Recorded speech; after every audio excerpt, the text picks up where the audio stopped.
Adriana aqui com vocês novamente. Toda ação é antecedida por um pensamento. Grave isso para a sua vida. Vou repetir para ficar martelando em sua memória. Toda ação é antecedida por um único pensamento. Esta é uma frase de Ralph Waldo Emerson. Essa frase de Emerson me traz à memória o iter criminis do direito penal quando estudei direito na faculdade, que é uma expressão em latim muito usada no direito penal, como disse. Isso está ligado às etapas ou itinerário do crime, que são 4. Porém, esse não é um assunto a ser tratado, mas é apenas uma referência que tudo, gente, absolutamente tudo começa na sua mente. A cogitação, que é uma das fases do crime, ou melhor, a primeira fase, quero dizer, é a mente que concebeu o que deve ser feito e daí por diante as outras fases se darão início até se chegar nos atos executórios e na consumação. Mas nesta primeira etapa, a cogitação ou pensamento, essa é a primeira etapa para a prática de um crime.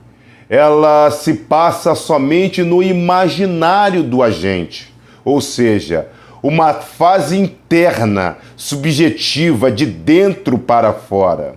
Nessa etapa, o indivíduo cogita, imagina os atos de execução e o resultado que pretende está apenas na esfera interna. Aqui que desejo profundamente chamar a sua atenção em tudo o que vem passando na tela da sua mente. Perceba, a sua mente como um jardim florido e que todos os dias você está te regando com água ali. Quando você faz isso, tudo irá florir com certeza. Todavia, se você jogar gasolina ou óleo queimado, você vai matar o jardim rapidamente, isto é, se você colocar qualquer pensamento tóxico em sua mente, você vai perder sua capacidade de viver. Vou te dar um exemplo de como morrer mentalmente rápido. Tenha o hábito de jogar óleo, fofoca, por exemplo, em seu jardim. Isso vai acabar com a sua mente, te tornando uma pessoa amarga, frustrada, depressiva, ainda que você tenha alguns milhões em sua conta bancária. Exemplo leigo para ficar claro para você: a pessoa pretende cometer o crime de homicídio. Logo, está na esfera de sua imaginação.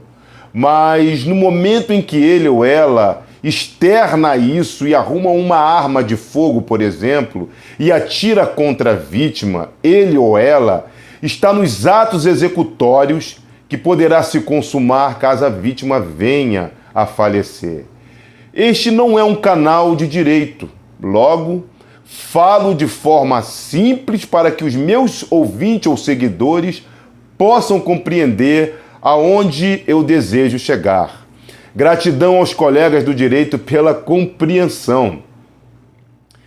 Imagina você se nós fôssemos responsabilizados pelos nossos pensamentos nesta terra. Quantos homicídios, adultérios, roubos e crimes tipificados no Código Penal você e eu cometeríamos num geral sozinho? Pensa comigo, gente.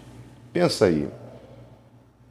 Quero chamar a sua atenção para o monte de besteira que passam em nossa mente durante o dia, na tela de nossa imaginação.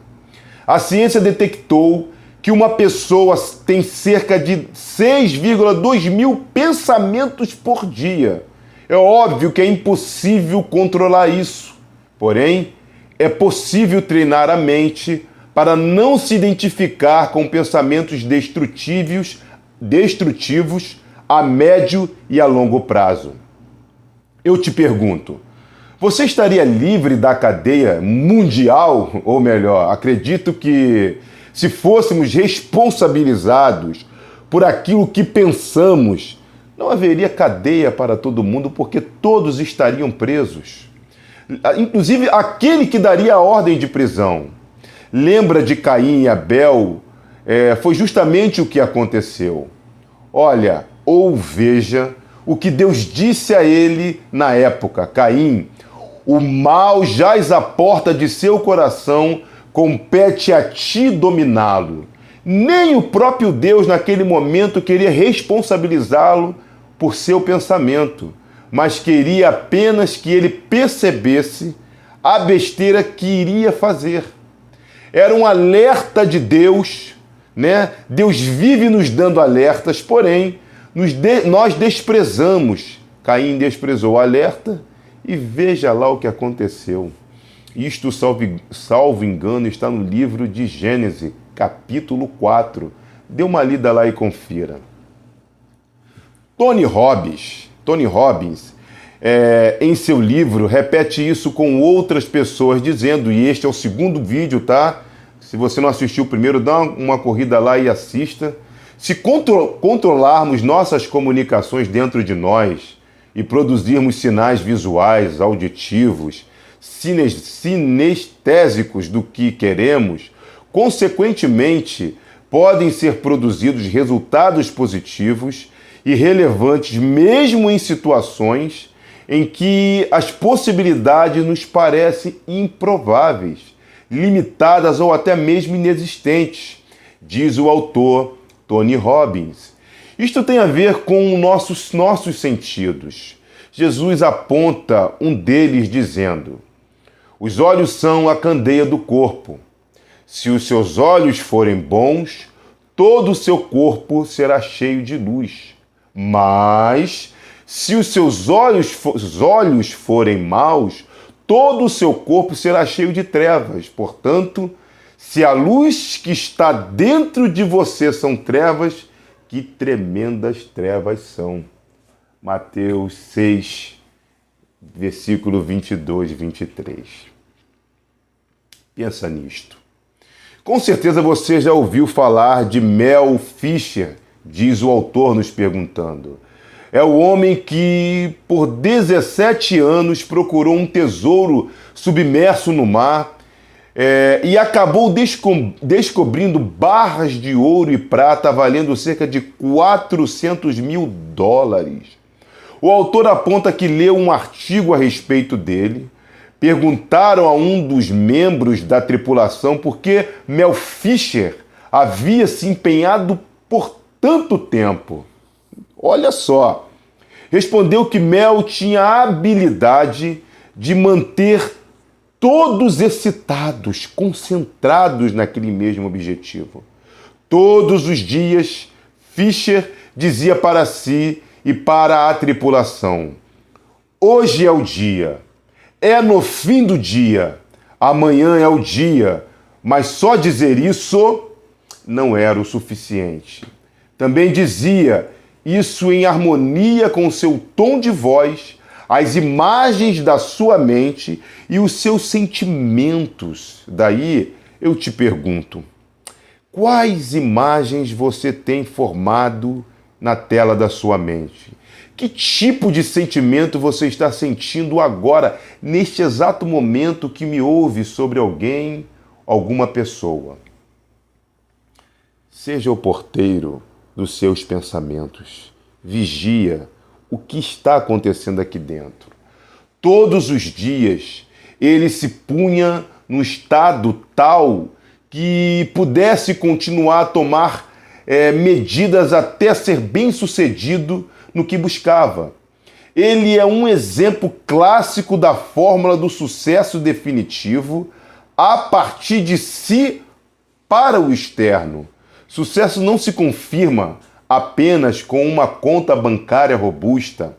A conta bancária é parte do processo de sucesso, mas tudo começa antes, na forma de como você se enxerga e o que passa em sua mente.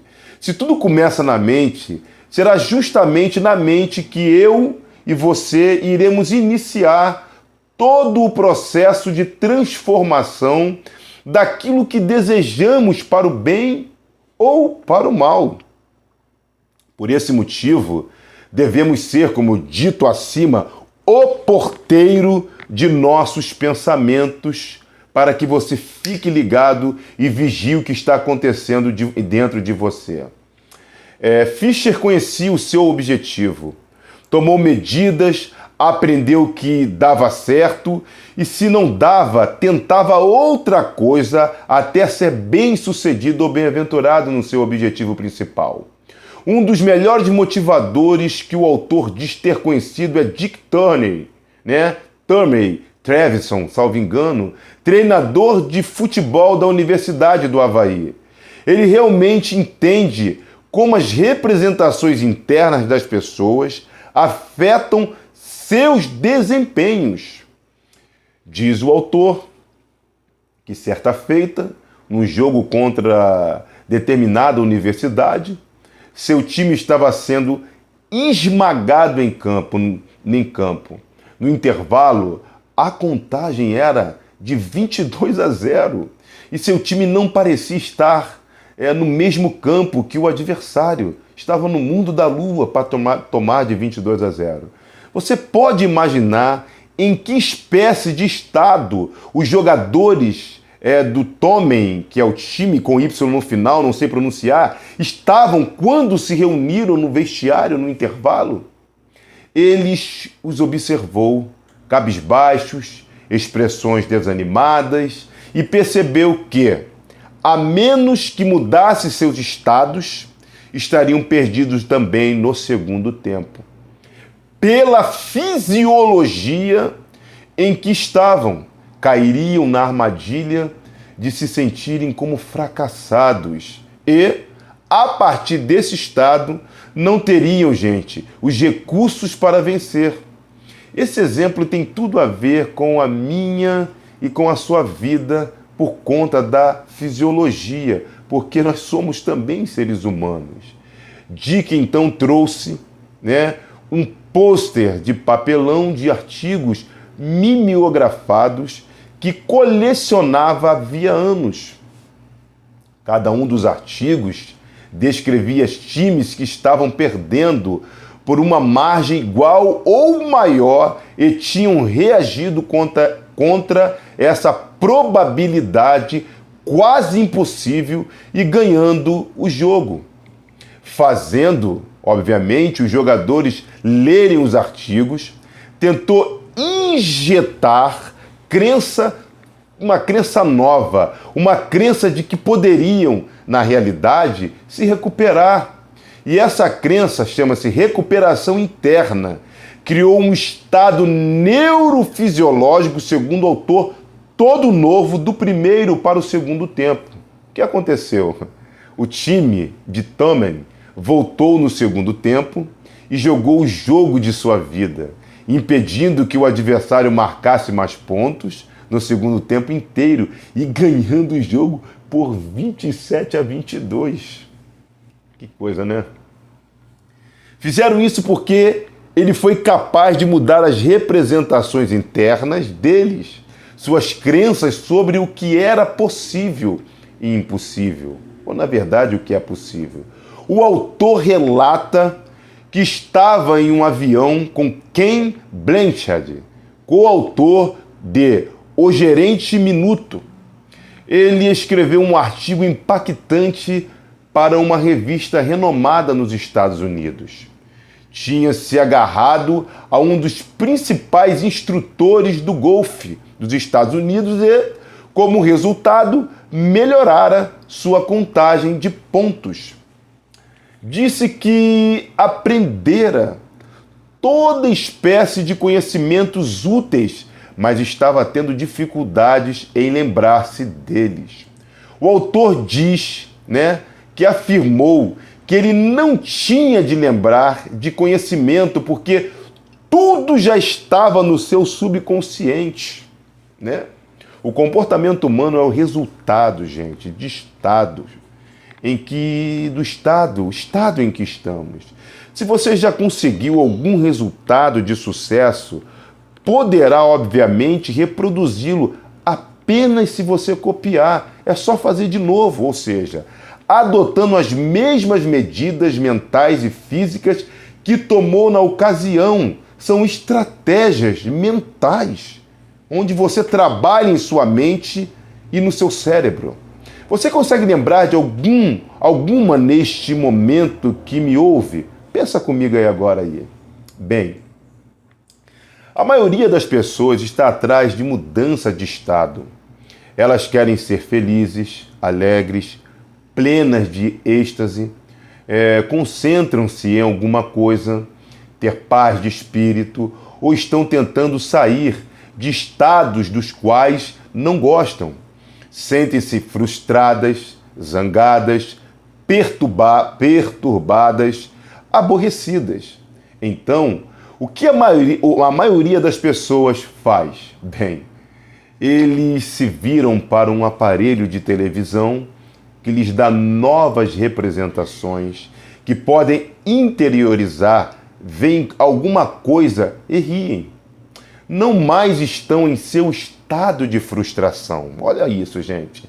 Saem e saem e comem ou fumam um cigarro, ou tomam uma droga em um sentido mais positivo, podem fazer exercícios. O único problema com a maioria dessas abordagens é que os resultados não são duradouros. Quando o show de televisão termina, as pessoas ainda têm a mesma representação interna de suas vidas. Lembram-se dela e sentem-se mal outra vez, após o excesso de comida ou droga ter sido consumido. Isso é muito sério. Há agora um preço a pagar pela mudança temporária de estado. Perceba-se que é tudo temporário. Ao contrário, diz o autor, que o seu livro vai lhe mostrar como mudar diretamente sua representação interna e fisiologia, sem o uso de instrumentos externos que muitas vezes criam problemas adicionais a longo prazo. Eu também te indicaria a Bíblia Sagrada, tá?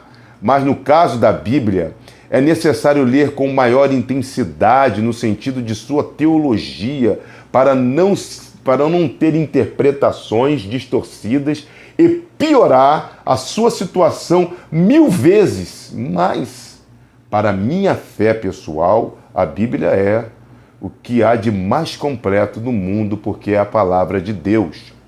Porque as pessoas usam drogas? É uma pergunta. Não é porque gostam de se espetar agulhas em seus braços, mas por gostarem da experiência e não saberem outra maneira de ficar naquele estado, relata o autor em seu livro. Ele relata também que teve garotos que eram empedernidos, usuários de drogas, e que deixaram o hábito após um passeio pelo fogo, porque lhes foi dado um modelo mais elegante de como atingir o mesmo pique, aquele de andar sobre o fogo. Um garoto que diziam estar na heroína há 6 anos e meio, terminou seu passeio pelo fogo e disse para o grupo: acabou. Nunca uma agulha me fez sentir nada que chegue perto do que senti do lado dessas brasas, do outro lado dessas brasas. Isso não significa que ele tenha de andar pelo fogo regularmente, né, para mudar suas experiências. Ele só tinha de ter acesso com regularidade a esse novo estado, fazendo alguma coisa que pensava ser impossível. Ele desenvolveu um novo modelo, gente, que poderia fazê-lo sentir-se bem, tá? Pessoas que atingiram a excelência são mestras em penetrar nas partes mais ricas de recursos de seu cérebro. É isso que as separa do grupo. O fundamental a lembrar deste capítulo que Tony Robbins cita é que seu estado tem um poder admirável e você pode contatá-lo. Você não tem de estar à mercê do que quer. que seja que lhe aparece em seu caminho, né? Já pensou? Há um fator que determina com antecipação como iremos representar nossa experiência da vida, né? Um fator que filtra os modos de representação do mundo para nós mesmos. Um fator que determina as espécies de estados consistentes que criaremos em certas situações. Tem sido chamado de o maior poder. O nome do livro é Poder Sem Limites. Tony diz que o capítulo 4, ele explica isto com maior excelência. Gente, tudo começa em nossa mente. O trabalho mental, o exercício de você parar à noite e perceber o que anda passando desses 6,2 mil pensamentos por dia, a qual nós não temos controle. Mas você pode mudar o jogo. Você pode trabalhar, exercitar a sua mente para o bem, exercitar a sua mente transformando esses pensamentos de negatividade, esses pensamentos que... Hoje está chovendo, por exemplo. Alguém em algum lugar disse que o dia está horrível. Mas o dia, eu insisto em dizer, não está horrível. Porque tudo depende da perspectiva da pessoa por causa da manutenção da vida na Terra. Tudo gera na manutenção da nossa existência. Por isso devemos olhar para o alto e ser grato. Inclusive a vida de grandes autores como Tony Robbins, em seu livro Poder Sem Limites. Que você possa compartilhar, acionar o sininho de notificação, compartilhar esse vídeo, fazer um comentário para me ajudar o canal a crescer, para que eu possa continuar trazendo mais conteúdos, tá bom, aqui pra gente. Então não deixe, vai lá agora, compartilha lá, aciona se você não é seguidor do canal, segue lá, que nós vamos crescer junto. Um beijo do Adriano para você e até a próxima!